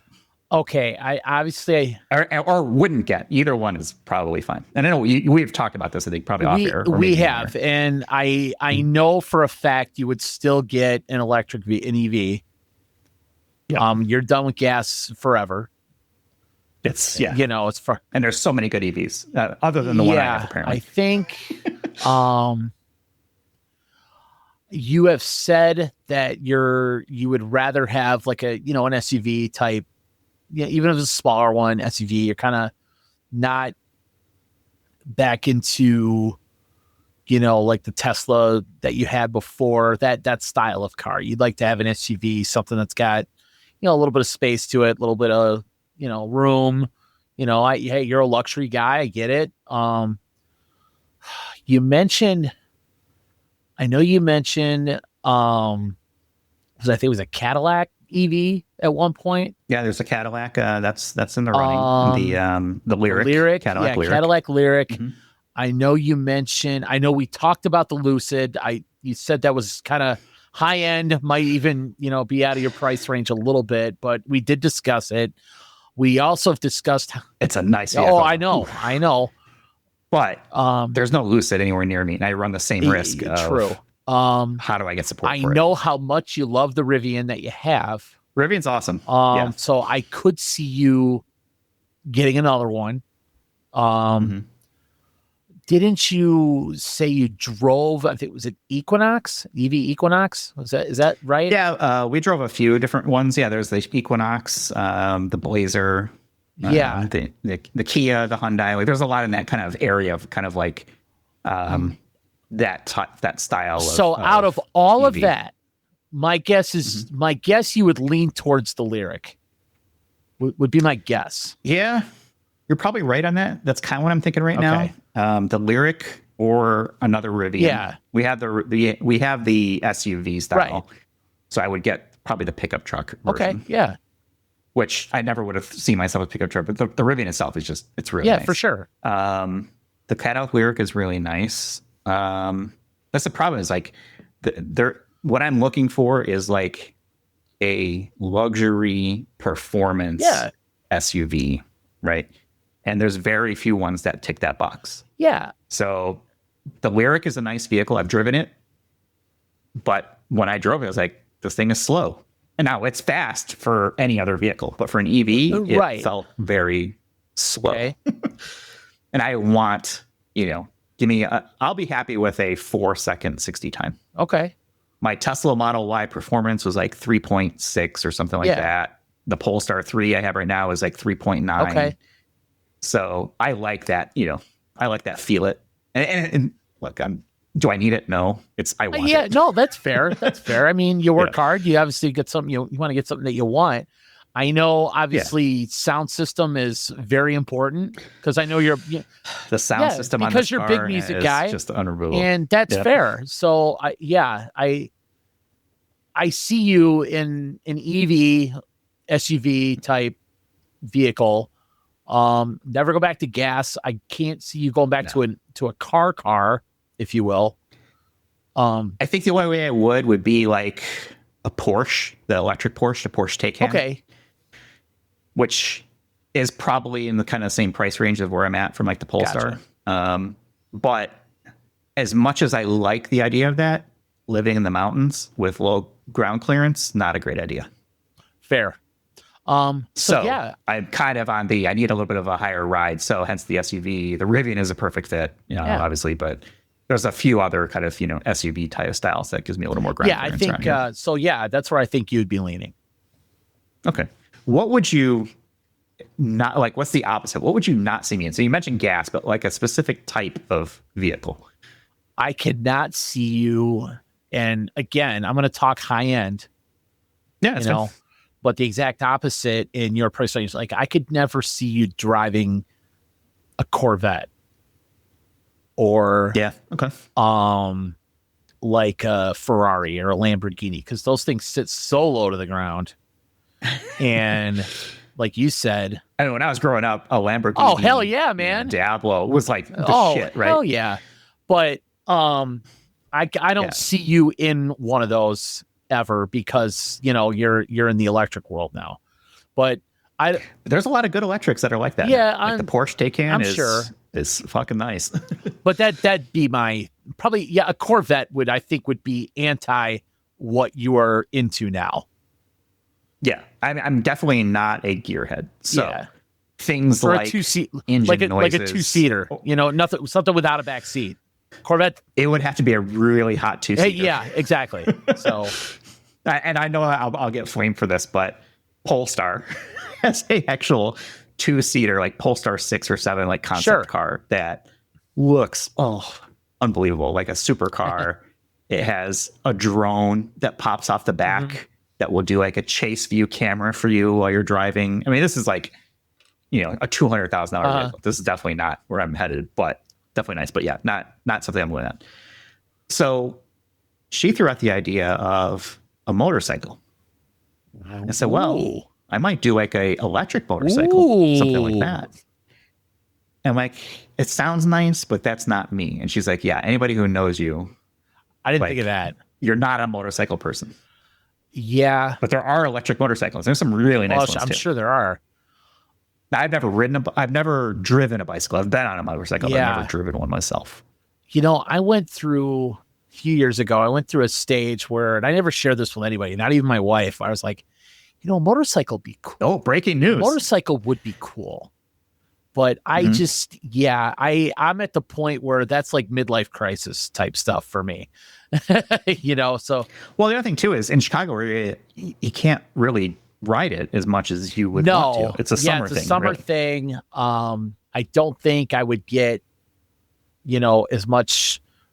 It wouldn't be worth it for me to do. If I moved, maybe. But again, that's a midlife crisis thing. There are other things I'd rather spend my money on than on a motorcycle. See, now here in Carolina, I could ride it more than I could in Chicago. Sure, cruising through the mountains would be awesome on one of those things. No doubt. And there's lots of that happening. Yeah. I just don't know if I'm a motorcycle person. I mean, there's nothing really, I guess, stopping me to go get one now. Yeah. But I don't know if I'm a motorcycle person. I was like, I don't know. Let me ask Jay. Like, can you see me on a motorcycle? I could. Is that me? Is that Jeff? Now, I can't see you all decked out on a Harley Davidson with the leather jacket and the chaps and all that stuff. But if you were just going out cruising on a bike and jeans and a t-shirt or whatever, I don't see you riding a crotch rocket all over the place, but just a nice, comfortable ride. Sure. Why not? Okay. Motorcycle did not enter my head, though. That's interesting. It didn't enter mine until she placed it there. So I don't know if she's trying to inception me. I was going to say, now, did she say, I think it'd be cool if we got a motorcycle because she wants to? No, she didn't. So she didn't say. I think it's more of a safety thing for her. Like, she does not want me on a motorcycle. That's fair. I know that's an issue for a lot of people. Well, yeah. And I can, and that's fine. I get that part. Yeah, but it was not let's go get motorcycles. Like, we're not that couple. Right. We're both bikers. Yeah, I don't like seeing some of these guys, go in and out of traffic at 90 miles an hour on the freeway or whatever. Yeah. I'm like, holy crap. I don't know how I would not have the guts for that. That's for sure. So, So how much do you think an electric motorcycle costs? 20 grand. Yeah, that's probably about right. I'm looking at the Harley Davidson Livewire right now. Okay. And their Del Mar starts at $16,250. Okay. So I'm sure once you tweak it out or Yeah, whatever. sure.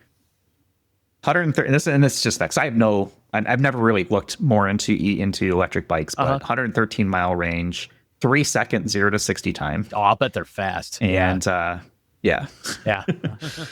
Which on a bike, I don't know if I trust myself. I feel like having it that. I know it's like if you're going like 70 or 80 miles an hour and you hit a rock, boom, you're gone. Yeah. So yeah. I don't know if I have the guts to ride a bike. Like, I feel that's like a weekend thing. Yeah. Like, we've got plenty of twisty, turny mountain roads up here. That would be probably pretty fun. But I don't know. The bike hadn't entered my mind. I was like, I don't know, SJ. Because I never really thought of myself as a biker. Yeah, I get it. I like to be comfortable. Like I said, I want the massage seats. I want the surround sound. Sure. I want the noise canceling, right? All that stuff. And a motorcycle is the complete opposite. Yeah, of that. You want to be like at a concert in your car. I get that. Yeah. I want to be in this little like stasis bubble. Yeah, absolutely. Yeah, I get it. Yeah. So where's that basketball game at?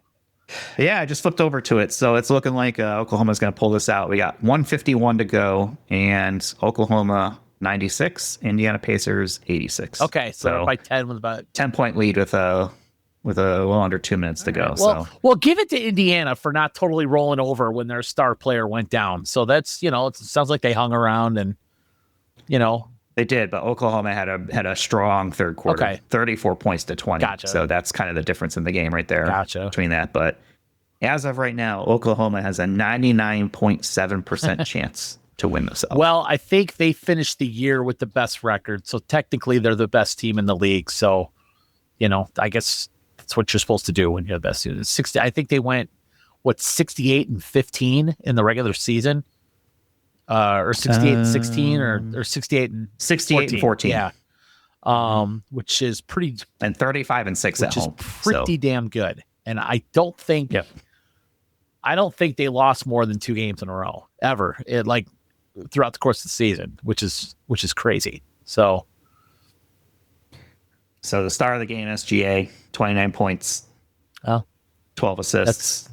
Not a very great night shooting. 2 for 12 from 3-pointers and 8 for 27 on the whole, but he put up his points. Still, and it's a 12-point lead right now with 141 to go. Well, he's the MVP for a reason, so that's good for them. Good for them.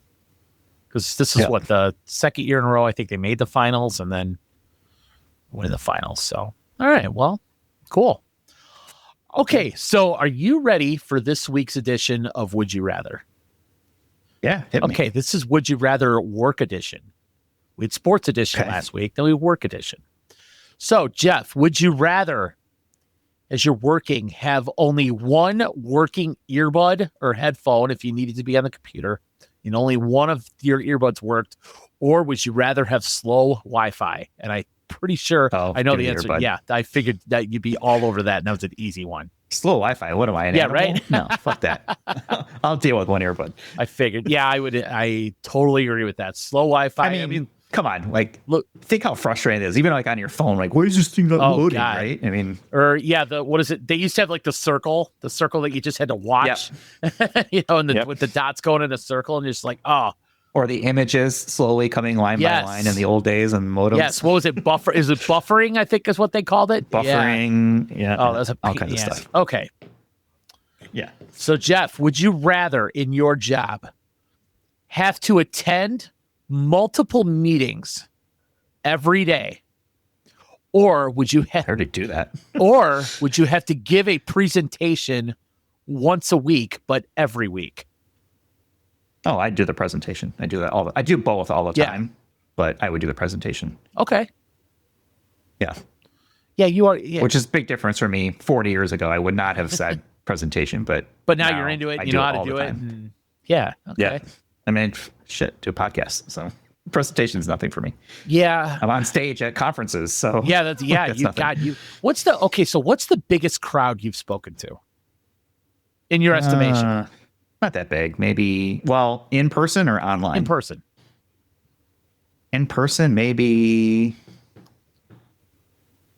1,000, 500 to 1,000. Really? And then online, probably a few more thousand people online, like simulcast type thing. Like the last big conference I was at that I was on stage, there was probably 750 in the seats. Okay.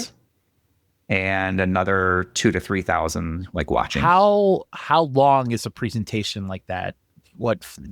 Oh, it depends. Like for that one, we went about 30 minutes. And it's just you. Now, is it just you, or is it like you on a panel?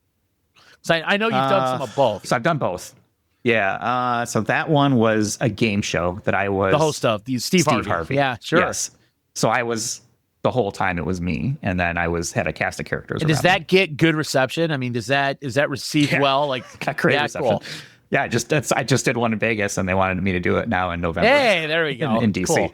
So it's turning into a thing, kind of like I hoped. I've had this idea for a long time for my other my work thing that I do, and we did it for the first time, kind of on our own in Vegas a couple weeks ago, and it went real well. Now I know we experienced it as part of not the host, but we were participants in Dallas. Did that kind of get you over the hump to say, "Yeah, we're doing this. I can do it"? And no, because I had already thought about it at that point. It was already in the works.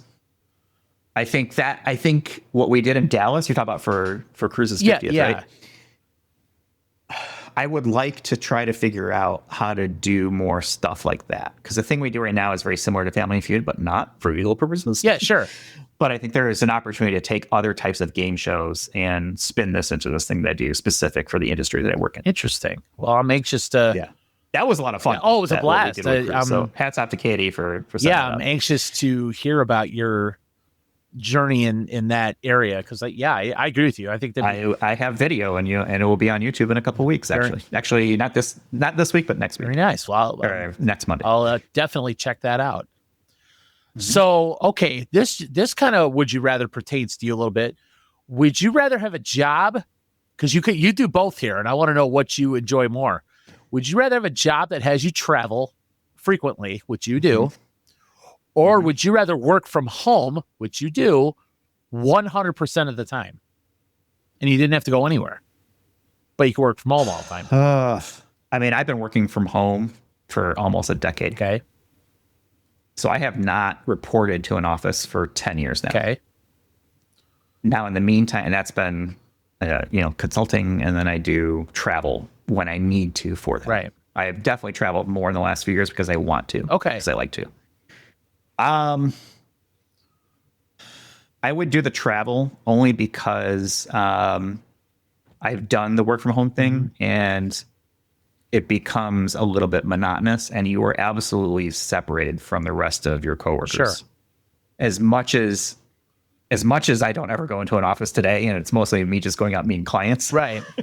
At least I'm getting out and seeing people either at conferences or doing stuff. I'm working from home all the time, and it's just like it's like when we were in the pandemic, right? Everybody was on Zoom calls and everything was work remote. It wasn't the same. Right. I was, if you've been in that world, it was like, okay, yeah, this is what we do all the time anyway.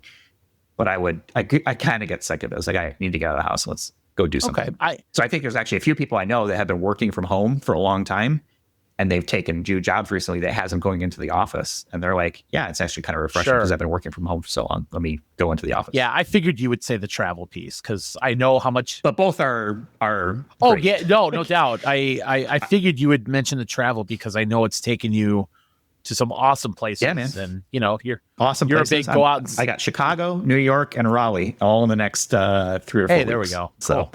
Yeah. So hopefully I'll be able to set up some time to see you. Yeah, that'd be cool. Maybe we can record live or something. That would be cool. I'd be up for that. Mm-hmm. Okay.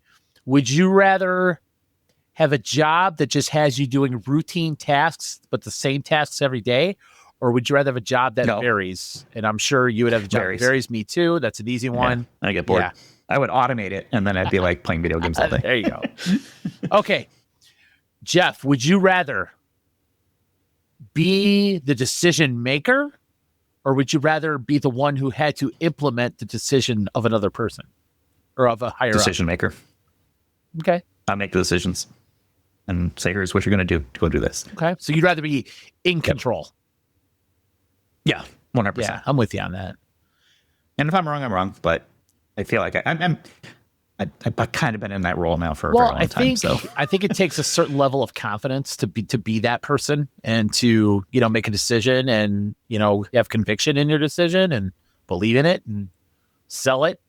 Well, I think there's confidence, but I think there's also, not sure what the right word is, but you're going to make mistakes. Yeah. And so you want to surround yourself with as much information and as much trusted counsel as you can. Okay. And you have to understand that, yes, you're going to make mistakes. Yeah. And if that happens, great. Or not great, but okay, we'll adapt and figure out this then. But we said it earlier. Never be afraid to fail. Yeah. Exactly. Okay. It's a final, by the way. 103-91. Oklahoma. 103-91. So they won by 12. I predicted 16. So not bad. Yeah. Not bad. Well, congrats to the OKC Thunder. Good for them. Yeah. Despite having, no, they shot better. Actually, no, they shot worse than the Pacers did. So the Pacers shot 41% from the floor, and Oklahoma 43-pointers, 40% to 27.5%. So even though they didn't shoot the ball as well, OKC the Thunder are your champions. They must have out-rebounded Indiana by quite a bit. Nope. Really? 45 rebounds to 40. So they lost that. Okay, what about turnovers? More assists. Let's see. Turnovers. 7 to 21. There you go. Indiana had 21 turnovers? Yeah, there it is. Okay. Yep. Wow. Well, hey, less mistakes you make, the better chance you have to win. That's true. That's why you don't want to turn the ball over. That's right. But Caleb, Caleb, if you're listening, feel free to throw the ball downfield a little bit more. Trust your receivers. Caleb, never be afraid to fail. Right. Okay, Jeff, would you rather work with a small team of experts in your field, or would you rather work with a large group of people with diverse skill sets that could cover more ground? I kind of do both right now. A small team. I think I like working with a small team better. Yeah, what is it? But I do both actually today. So what is it? Too many chefs spoil the broth, I guess it is. So yeah, sometimes some of that a little bit, but I think it's also, I work for a large company and there's just people I just don't know who they are. Okay. And they're just a name on an email somewhere or a spreadsheet. And it's like, all right. I have some of that. Sure, I guess. I have some of that. That's fine. Any big company has that. And I worked for a smaller company when I first got into consulting, and that was a lot of fun. And I still work with a lot of those people. I've brought them over with me to my new spots. Okay. Would you rather attend a work team building session, or would you rather attend an off-site work-related corporate event? What's the difference? I thought of that too. I guess. Okay, say it again. What are the two choices? Attend a team building session with people you work with. Or would you rather attend, I guess, an off-site corporate event, say, hosting a client? Like a conference? Yeah, like a conference or something like that. Would you rather I do that all the time. Spend all the time with your coworkers, or would you rather kind of get outside the box and, I do. So I do the off-site. I know you do the off-site thing a lot. And that's why I'm going to Chicago and New York and right. It's because I'm going off-site, right, to do stuff. The team building one is interesting because I think it depends on the team. Because I've been part of fun, good ones, and just god awful ones that were like, why are we even here? So the variability of the team building one makes me say I don't want that. At least I know for a corporate thing offsite, like I kind of know what I'm getting into for that. That's fair. We don't, in my job, we don't do a whole lot of offsite corporate events or things like that. But we do have like a weekly team meeting with my district and things like that. Sometimes it's in person or up in our office, and sometimes it's over Teams or Zoom or whatever that you're working with. And sometimes, while sometimes it's nice to not leave my house for that kind of stuff, sometimes it's nice to kind of get everybody together and in person and shake hands and, see how everybody's doing, how everybody's feeling, read faces, that kind of thing. So I don't mind getting together once in a while. Put it that way. There's a guy. Yeah, there's a guy in my district who despises it to no end. He's like, "Why do we have to go to the office? Why do we have to go here? We could just make everything happen on a Teams call." And he's always complaining to me and all that stuff. And I get it, but I'm also like, once in a while, I'm cool with getting together with everybody. Yeah. It's keep things real. So yeah, I'm with it. I mean, I don't ever, like I said, I don't go to an office. My closest official office is Charlotte, which is 2.5 hours away. Okay. And so I'm not making that commute every day. That doesn't make any sense. But if I might go out like once a quarter or for company meetings or, stuff like that. But I'm not interested in going to an office. I gotcha. I'll go to client offices all day long. I just don't want to go to my own. That's fair. That's fair. Yep. Okay. Now, if you say you did work in an office, would you rather in that office have access to unlimited snacks, any snack you wanted, or would you rather have access to free handcrafted beverages that would be created for you anytime you wanted? So would you rather have free food or free drinks?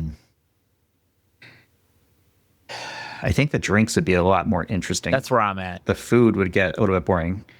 Now, I'm not much of a drinker, so I'm assuming I can get like some mocktails. That kind of thing. Sodas, I'm not saying things like that. Yeah, I'm not saying you get a Captain Morgan and Coke every 30 minutes or something like that. But that's what you want. That's fine, right? Yeah. No, I would do something beverage related. I have been very fortunate to visit some very interesting client offices, and there was a client office that I went to in Austin, Texas. Okay. That had probably the most amazing cafeteria food setup for all their employees. Sure. This is a .com company. They had a raw sushi bar for their employees, like with chefs and stuff like that. And a buffet with like all fresh food, cooked daily, all this stuff. There was a snack wall that you could go to, and any kind of candy or chocolate you wanted was there.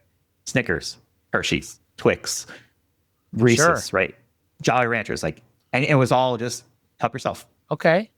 Get whatever you want. And they'd have beer taps and all kinds of stuff. This was like a total .com company, and they're a very large company that still exists today. Wow. But it was very, very cool.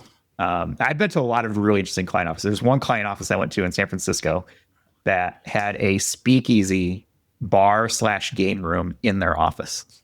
I had something close to that it was at InBev in Arlington Heights. It was a beer distributor. Oh, small little company. Yeah. They had the same kind of thing. They had like 4 different bars in there. And I recently went to a meeting in downtown Chicago with Pepsi, but it was in the old post office building in downtown. But you went in there. I mean, that building is as old as time, it feels like. But you go in there and it is as modern as it's like walking into a mall. And they just redid it. I think, not that long ago. And I think Pepsi takes up the entire 3rd floor, something like that. And anything Pepsi related you wanted, it was there. And it's just the day we went there and had a meeting in one of their conference rooms right outside in the reception area, they were celebrating their 100 days of summer kickoff. So it's like a regular dance party with the DJ and all this stuff. I'm like, this is Pepsi on a Tuesday. What's going on? So it's pretty wild. But there's some real interesting stuff. Yeah, but I think people do that because they get more productive people and people enjoy being there and getting more out of them and stuff. So. Okay, would you rather, Jeff, rather have to deal with a sticky desk because you spilled something on it or a squeaky chair? Oh, God, both suck. I mean, I don't want anything sticky on my desk, so give me a squeaky chair. I mean, that's probably easier to fix. I'm going to go get a towel, clean it up. And I'm assuming I'm not allowed to fix either of these problems, right? No, it's something you just got to deal with. Yeah, I don't want a sticky desk. It's the natural surface of the desk because it's old or whatever. All right. If you're listening to this, just remember, feel like your arm putting it down on the desk, and then, is it like maybe your little arm hairs got stuck on it a little bit? Ugh, been there, gross. Done that. I know. Yeah, that's awful. All right, last one I got for you. Jeff, would you rather have a high-paying job that you dislike or a low-paying job that you absolutely loved? Show me the money. I am not one of those people that needs to find meaning in my career. Okay. I will work as hard as I need to make as much money as possible, and then I will spend that money doing the things that I want to do. They say money doesn't buy happiness, but money makes life a hell of a lot easier. Yeah, I mean, and that if like, look, there's so many problems rooted in not having enough resources to do what you want to do. Yeah, I get it. Everybody, there's a shitty job, but I would much rather put up with a shitty job and make, enough money. It doesn't even need to be a ton of money. I mean, but enough money to be comfortable. Yeah. I would do that in a heartbeat. Like I'm just one of those people. Like I don't need meaning in my job or my career. Well, I take you as a guy who it's a means to an end. You're a guy who you're not defined by your career. You're defined by you. And some people are defined. Don't put me in a box. Yeah, exactly. Like a lot of people get stuck in that. Like, they need the status. They need the whatever comes with the title that comes with their job. But I don't think you're like that at all. Well, I think part of it too is some people are wired to want to do something with meaning, whatever the meaning is to them. And that's cool. And I think that's fine, right? Some like you need those people because otherwise we wouldn't have teachers, doctors, nurses, firemen, police, right? And so I'm not saying it's a negative or a positive, but I think there's people who are wired differently. Mm-hmm. Some people absolutely need meaning in their job and are willing to sacrifice that meaning for the pay or benefits we're going to be. And some people don't. Now, ideally, you would find something that has meaning and has a lot of money, right? So maybe we turn FOJ Podcast into that. But until we start getting a shit ton of sponsors, well, we got to get listeners before we get sponsors. So right. The other job, I'll work my ass off to pay for this that I like to do. Yeah, that's fair. That's fair. All right. Well, that's this week's Would You Rather. So very good. That was Would You Rather Work Edition. Okay. Yeah, I like those. Those are good. Yeah, Man, not good. I don't like the sticky desk, but they're good questions. No, nobody likes a sticky desk. No, that's for sure. So last thing I have for you, Jeff, is that we haven't talked music in a couple of weeks, and I'm still building the ultimate playlist. Although I'm getting to the point where I need to expand the playlist because now some of the songs on the playlist are becoming boring and I start to skip them. I need to expand a little bit so I can bring the old parts of the playlist back and not be so annoyed when they come on. Cause it's like, okay, I just heard this. So what's yesterday? Before we get to this, I want to talk the music here. What is the most recent song that you've added to your playlist? All right. I will look it up for you. Pull out your phone.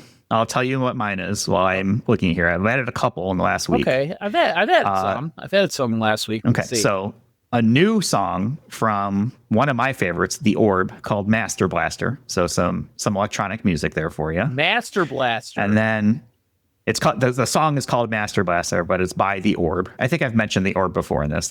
He's been around for a long time. Kind of one of the early electronic music people, but I'm digging that. And then a couple of Ghost songs, Lacrima and Mariana Cross. So nice. I'm still sticking with Ghost. I've been enjoying them quite a bit. Okay. The last song I added was Primal. Don't cheat. No, it was Primal Scream by Motley Crue. Okay. Coming of Age by Damn Yankees.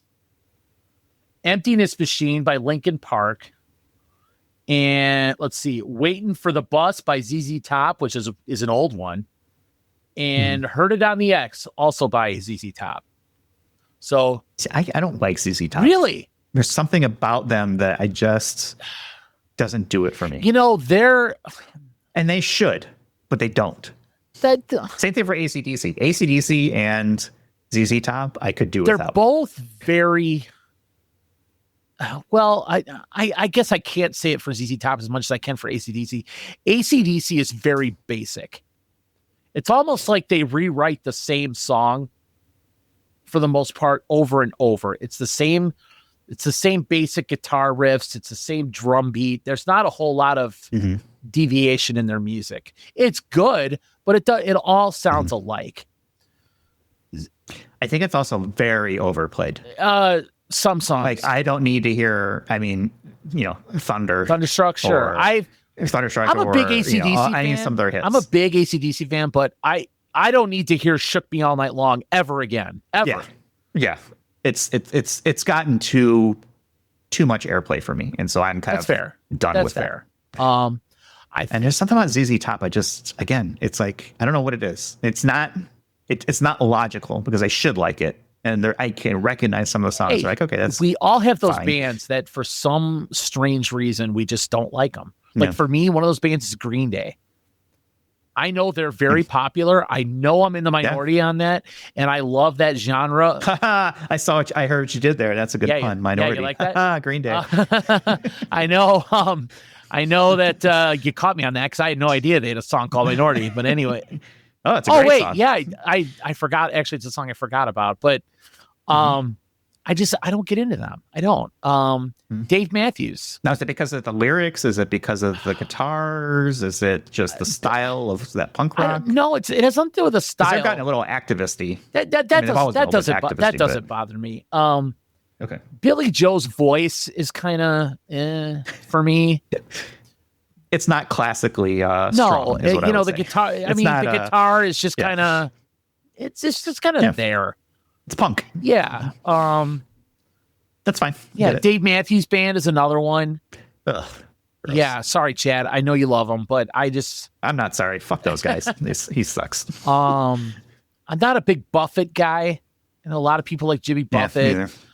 I think people like the Buffett lifestyle. Yeah, and the music kind of comes with it. But the actual songs are horseshit. Yeah, I just find it boring, and I, for the one that's really popular right now that I don't understand is Jelly Roll. Oh, I don't get that either. I don't see the appeal. Yeah, but he's very popular. Post Malone is a popular guy, and I know I don't get him stuff either. Yeah, now he's into country, and now Machine Gun Kelly's into country, and all these people are into country, and I don't get it. Not like I'm a MGK fan to begin with, but it's just, I don't know. So there are some things that I don't get, but yeah, I was a big ZZ Top guy. I saw them live. They were awesome. Unfortunately, their original bassist passed away a couple of years ago, so they got a new one. But they were together for 50 years. Plus, speaking of bands that were together for a long time. So were you ever a Beach Boys guy? Not really. Like, I wouldn't say that I knew their catalog. I know their hits. Sure. And they're good songs. Like, I the ones that I know, they're fine. They're probably in my playlist somewhere. So when I was growing up, we had a Beach Boys record that my parents had. And my sister and I played the crap out of it on our old stereo record player. It was like Beach Boys' greatest hits. I don't even know when it came out. But so I was very familiar with their heyday, which was like the 60s and I guess early 70s and stuff. But so they're actually still around, like today, doing tours. They have one. Well, let me start off by saying, so the reason I brought this up is one of their co-founders, Brian Wilson, passed away, I think it was like 10 days ago. He was 82 years old. Just regarded as one of the greatest pure songwriters ever. And one thing I didn't know is he lived in St. Charles, Illinois for 2 years, which I found. I did not know that. I didn't know that either until they were talking about it on Chicago radio. But he was so the Beach Boys have been around for 64 years. They were formed in 1961. And he had some health issues and left the band for a while and had a pretty public mental breakdown. But he eventually came back and was still playing and things like that. So one guy, his name is Mike Love. He's a cousin of Brian Wilson. Now, the original Beach Boys was 3 brothers, and then Mike Love was a cousin, and then a friend of theirs. So it was 5 guys. So anyway, Mike Love has been in the band for 64 years, never left. He's like their lead singer. I guess he could play the trumpet or the saxophone, and maybe a little percussion or whatever. But for 64 years, this guy's been part of the band. Their first album, so they have 29 studio albums. Their first one came out in 1962. Their last one came out 50 years later in 2012. That's amazing. Wow. Yet, the Beach Boys have been nominated for only 4 Grammy Awards and have never won a Grammy Award ever. And 3 of the nominations were for one song, which the song was Good Vibrations, which everybody knows. And then the other one was for Kokomo, which once again, everybody knows. And that came out in 88. But just which surprises me because Pet Sounds is like regarded as like one of the best albums of all time. Unbelievable album. Yes. Probably top 10 album of all time. Just the guy had a crazy career. I know one of his brothers died in like a car accident or something like that. And then the other one died, I forget, fairly young. But Brian Wilson hung around for a long time. And his daughter is Carney Wilson, who's in Wilson Phillips and all that stuff. So yeah, pretty amazing career for Brian Wilson. Died at 82 last week. So there you go. Yeah. Well, do you want to make him our FOJ listener of the week? He's probably listening upstairs. So sure. Right. Absolutely. Congratulations, Brian Wilson, the ultimate achievement, the FOJ listener of the week. Love it. Love it. Hey, the other listeners of the week, as we talked about before the show, and maybe we'll end it on this. How is it that we have an international audience? We get like 10 mistakes. We get like 10 to 15 listeners a week, yet 1 or 2 of them are from out of the country. Name some of these countries that we have listeners from. Yeah, so let me listen here. So we got United States, obviously, right? Our next biggest market, as we'll call it, is the United Kingdom. And then Canada, which makes sense, English speaking. Fair. And then we get to Russia. So somebody in Russia has listened. The spies. They're onto us, Jeff. Somebody in Moscow. Yeah, that's they're onto us, Jeff, at the Kremlin. Yeah. We've also got Greece, Spain, India, Ukraine, France, New Zealand, Hong Kong, Uzbekistan, Sweden, Poland, Latvia, Germany, Malaysia, Pakistan, Indonesia, and Malawi or something like that. I can't pronounce it, but Malawi, which is in South Africa or Southern Africa, not South Africa. What do we determine? Southeast Africa. So I want to shout out to all those folks, man, because whether they listen to 30 seconds or the entire show or whatever it was, that boggles my mind that we have reached that far. It's nuts. I mean, you know what you expect. The vast majority of our listeners are in Illinois. Sure. So, but Illinois, Indiana, North Carolina, Arizona, Virginia, Rhode Island, California, Wisconsin, Georgia, Idaho, South Dakota, Utah, Minnesota, New York, Kansas, Florida, Oklahoma, Iowa, and New Jersey. So we're not in every state yet, but you know what ticks me off? My oldest child and my father live in Colorado, and you did not mention the state of Colorado. In fact, Justin has been on this show twice. Now it could be that he's not listening to it on Spotify. Oh, maybe it's on YouTube. That's fair. All right, then I won't. But yeah, this is not. I won't get on its case too hard. Yeah, Colorado is not on that. Well, it says all platforms, but YouTube is totally separate. So YouTube is not included in these stats. Fair. Okay. All right. Well, then, Justin, I will let you off the hook. No, I'm not. I want you to go out and sign up and just get a bunch of people to hit play. I don't care if they listen to it or not. Just hit play. Yeah, that's right. Send it to a friend. Send it to an enemy. It doesn't matter. You don't have to listen to it. Just like and subscribe to it so you know that it's coming out. Yeah, we've got 7 people on Spotify following us. So hey, there you go. There's that. I'll bet at least 3 of them are guys that I work with. And probably one of them is me. Oh, there you go. But hey, because I think I do both that Spotify and Apple. That Malawi guy could be a Spotify guy, so who knows? Hey, you never know. Yeah. Let's see with some other stats.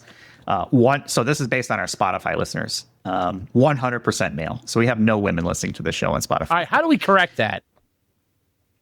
We need to get more women on the show. That's what we got to do. Okay. Need to work on that. And then age brackets, 45 to 59 is 75% of our audience. And then 28 to 34. That explains. Again, this is Spotify only. Actually, you know what? That explains the demographic of my coworkers. So, okay. Okay, I lied. So let me make this all time because this was just in the last 3 days. Okay. So male is 94% and female is 6%. Okay. And then, again, our number one age bracket are the old people, 45 to 59. And then 38, or then it's actually 23 to 27, 28 to 34, 35 to 44. Okay. So if I was going to spin this into ads, I'd be like, hey, we've got a lot of people who are in their late stage of their career, executives in senior positions. Yes. You should advertise because we're the people who have the money. Yeah. There you go. Yeah. Mm-hmm. So we need to appeal to the younger demographic to gain more. We do. Okay. Yeah. Yeah. We need everybody. So there you go.